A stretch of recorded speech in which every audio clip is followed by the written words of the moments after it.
Hello there, I'm Ollie, and this is my world of metal.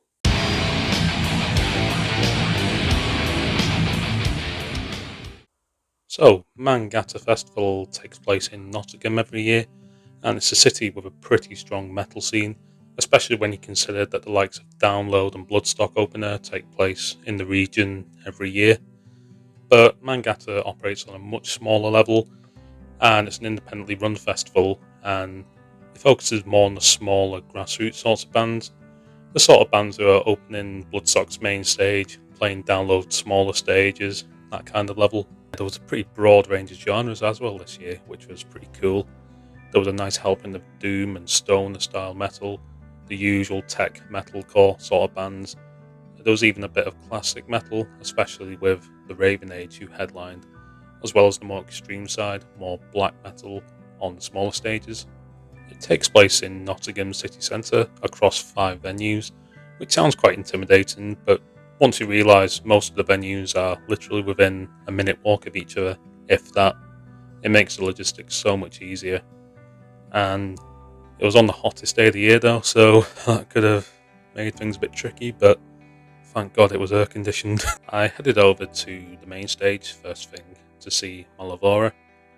They're a sort of metalcore band, tech metal, groove metal, and they're earning quite a good reputation, especially as they played Download last year after winning the Kerrang contract and the Open 2000 Trees. They seem to be a band who are still cooking, they're still learning the craft, but they're going to go far, you can tell. They have some pretty cool melodic elements, they're really strong, groove, genty backbone to their music in the style of Tesseract.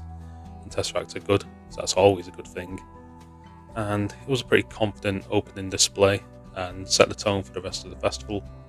Wolven Crown were one of the first bands I wanted to check out of the day, especially given the black metal roots, the atmospheric black metal roots, and the Liquid Library venue was pretty packed out by the time they hit the stage. Now the vocalist had a pretty solid voice, had a good Gavolt high-pitched shrieking scream, and I enjoyed that. The keyboardist also, it was good to have a live keyboard player in the band. Adds that extra element of authenticity and a good atmospheric vibe you need in black metal. And it was heckin' warm in there, I'm telling you. I didn't really see any air conditioning, but it didn't really matter. It had a very icy sort of sound and presence, which somehow cooled me down, which isn't really a thing, but I enjoyed them, that's what I'm trying to say. Now, Phoenix Lake really impressed me. I had seen them a few months prior, and on that night, the vocalist Lana had a throat infection, so she was quite limited in her capacity for that evening. But on this day at Mangata in the hometown, they got a hero's welcome, and her voice was absolutely pristine that day. Whether it was a solid clean, so really large, warm, sort of clean vocals, or even some growls, which I was really surprised and wasn't expecting any heavier vocals in the mix. They've got this such a cool hard rock, melodic hard rock style, and it really is pretty versatile. I just feel like they could work on so many different stages. They could be on a heavier lineup, they could be on a more classic metal lineup, and I'm rooting for them. I just want to see them go further. It's hard not to like them because they had that place absolutely bouncing at one point. I mean, literally, people are bouncing, just having a fantastic time. And like I say, I just want to see them go further. Now, I really enjoyed the Fences. I can just tell the vocalist, she's really accomplished, really solid technique, and they got this pretty cool melodic metalcore style. It was a shame, really, that they were crammed into this small venue. They easily could have been a main stage band, and I think if they were on the main stage, would have had a lot more movements, maybe even a small pit. But it was a good impression of the band, and I definitely want to check them out. And if they're playing on a stage near to Manchester, definitely will make sure I'm there for them. Now, isn't it just amazing when you discover new bands at festivals, live, they're pure and in the flesh? I had that experience with Black Orchid Empire this weekend, and I just loved so many things about their set. They had this very heavy, melodic, progressive element to them. It's a bit like Soin, Leprous, even some of the more Opeth, Persephone kind of era. And they were so tight as well. It was just amazing to watch and surprisingly heavy at times.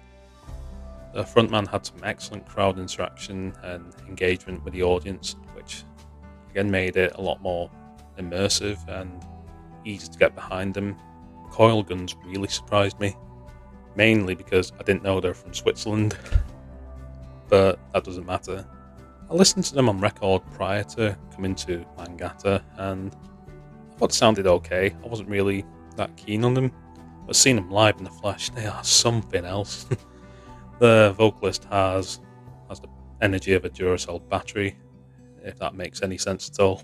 Probably doesn't, but he was just running around the stage like he really had a point to prove, and it worked. It won the crowd over. He was coming into the crowd at one point, starting a mosh pit, and he just sounded so humble as well, as did the whole band, seemingly so grateful for being given an opportunity to come here. And I just love this hardcore, post-punk, hard rock style. I don't really know how to categorize it, but if they come to your home city, you need to give Coil Guns a chance. I needed to see the 500 again. It was almost exactly 2 years since I had last seen them, and they seemingly disappeared, and I wasn't really sure what happened. But this was their hometown, and I think they really enjoyed being back, and it really showed. I think the crowd appreciated it too. There were some absolutely brutal, heavy elements to their music, being a metalcore band, and it started a few pits, a wall of death, even crowd surfing at one point, which was kind of expected. But for them, it's not just the heavy elements. They got a pretty stunning visual display with a custom light show, and it's also the soaring choruses they have.